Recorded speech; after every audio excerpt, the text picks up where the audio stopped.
దేవుని నామానికే మహిమ కలుగునుగాక. ఈరోజు దేవుని వాక్యాన్ని చదువుదాం. కీర్తన గ్రంథము 42వ కీర్తన 8వ వచనం. అయినను పగటి వేళ యెహోవా తన కృప కలుగన ఆజ్ఞాపించును, రాత్రి వేళ ఆయనను గూర్చిన కీర్తనయు, నా జీవదాత అయిన దేవుని గూర్చిన ప్రార్థనయు నాకు తోడుగా ఉండును. మనకి తోడుగా ఉండేది ఏంటి? లేదా నీకు తోడుగా ఉండేది ఏంటి? నీ జీవితాన్ని నడిపించే దేవుని మీద ఆధారపడి మనం చేస్తున్న ప్రార్థనే. ఎందుకో తెలుసా? ఈరోజు ఈ లోకంలో మనకి చాలామంది తోడు అయి ఉండొచ్చు, కొంతమందికి ఎవరు తోడు లేకపోయి ఉండొచ్చు, కొంతమందికి వీళ్ళే నా సర్వం, వీళ్ళే నాకు తోడు ఉండేవారు, చివరి వరకు కడ వరకు నాకు ఉండేవారు వీళ్ళే అనేటువంటి భావన, ఆలోచన నీకు ఉండొచ్చు. కానీ కొన్ని సందర్భాలు వాళ్ళు కూడా నీకు తోడు లేని పరిస్థితి, వాళ్ళు కూడా నీతో ఉండలేని పరిస్థితి, వాళ్ళు కూడా నీ చేయూతనివ్వలేని పరిస్థితి నీ జీవితంలో చూస్తుండొచ్చు. కానీ ఈరోజు దేవుడు అన్నాడు, నీకు తోడుగా ఉండేది ఏంటో తెలుసా? కొన్నిసార్లు మనుషులు నీకు తోడుగా ఉండకపోయినా, నువ్వు అనుకున్న వారు నీకు అండగా ఉండకపోయినా, నీ జీవితంలో నువ్వు ఒంటరి అయిపోయినా, నీకు తోడుగా ఉండేది ఈ లోకంలో ఏంటో తెలుసా? భక్తుడు చెప్తున్నాడు, నా ప్రార్థనే నాకు తోడుగా ఉండేది. ఎంత గొప్ప విషయం చెప్తున్నాడంటే, నిజంగా ఈరోజు మన జీవితంలో మనకి ఎప్పుడు తోడై ఉండేది నీ ప్రార్థనే. ఎందుకంటే అన్నిటికంటే ఈ లోకంలో ముఖ్యమైనది నిన్ను నడిపించేది, నిన్ను బలపరచగలిగేది, నిన్ను స్థిరపరిచేది, నిన్ను ఒక ఆశీర్వాదంలోకి తీసుకెళ్ళేది, నిన్ను ఒక ఉన్నతమైన స్థానంలో నిలబెట్టగలిగేది, నిన్ను అపాయాల నుండి తప్పించగలిగేది, ప్రమాదాల నుండి విడిపించేది, భయంకరమైన విపత్తుల నుండి కూడా కాపాడగలిగేది ఏంటో తెలుసా? నీకు తోడుగా ఉండే ప్రార్థన ఒక్కటే మాత్రమే. అది తప్ప, ప్రార్థన తప్ప ఇంకేది నీకు తోడుగా ఉండదు. ఎందుకంటే మనుషులు మాట ఇచ్చి తప్పుతారు, తోడు లేకుండా పోతారు. అప్పుడు నువ్వు బాధపడతావు, కృంగిపోతావు, నిరుత్సాహపడతావు. కానీ ప్రార్థన ఎప్పుడు నీకు తోడై ఉంటుంది.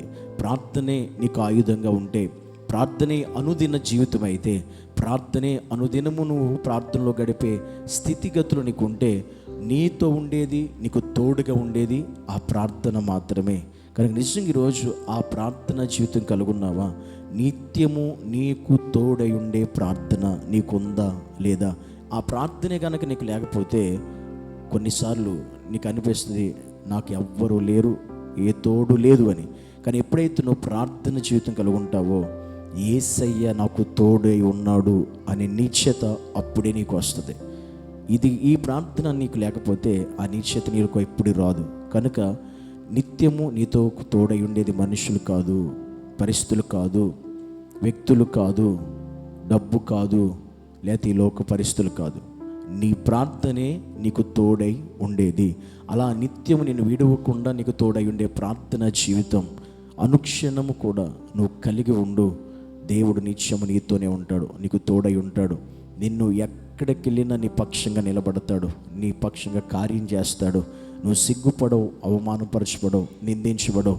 ఒకవేళ ప్రార్థన నీకు తోడై ఉంటే సిగ్గుపడిన చోట నిన్ను దేవుడు ఘనపరుస్తాడు, అవమానం పడిన చోట నిన్ను దేవుడు ఆశీర్వాదకరంగా మారుస్తాడు, దీవెనకరంగా మారుస్తాడు. నీ జీవితంలో ఈ ప్రార్థన లేకే ఈరోజు నీకు తోడు ఎవరు లేరు అన్నట్టు పరిస్థితి నీకు అనుభవిస్తున్నావు. కనుక ఈరోజు నుంచి అయినా, ప్రభు నిజమే, ఈ లోకంలో నాకు తోడుగుంటారు అనుకున్నవారు ఎవరూ లేరు, కానీ ఈరోజు నాకు తోడుగుండేది నిజంగా ప్రార్థనే అనే సత్యాన్ని నాతో మాట్లాడి నీకు వందనాలు ప్రభు అని ప్రార్థన చేసుకుందాం దేవుని సన్నిధిలో. పరిశుద్ధుడా, నీకు వందనాలు యేసయ్య. నిజమే, ఈ లోకంలో ఎవరెవరో నాకు తోడుగుంటారు అనుకున్నాను, కానీ ఎవరూ లేరు. ఈరోజు నిజంగా నాకు నిత్యము తోడుగా ఉండేది ప్రార్థన ఒక్కటే. ఆ ప్రార్థన నేను విడిచిపెట్టాను కాబట్టి, నేను దాన్ని మరిచిపోయాను కాబట్టి ఒంటరిని అయిపోయాను ఈరోజు. కనుక నా జీవితంలో అనునిత్యము ఆ తోడు ఉండే ప్రార్థన జీవితం కలిగి ఉండే గొప్ప కృప యేసయ్య మాకు అనుగ్రహించి సహాయం చేసి కృప చూపించమని యేసు నామాన్ని బట్టి ప్రార్థించి అడిగి వేడుకుంటున్నాము తండ్రి. ఆమేన్.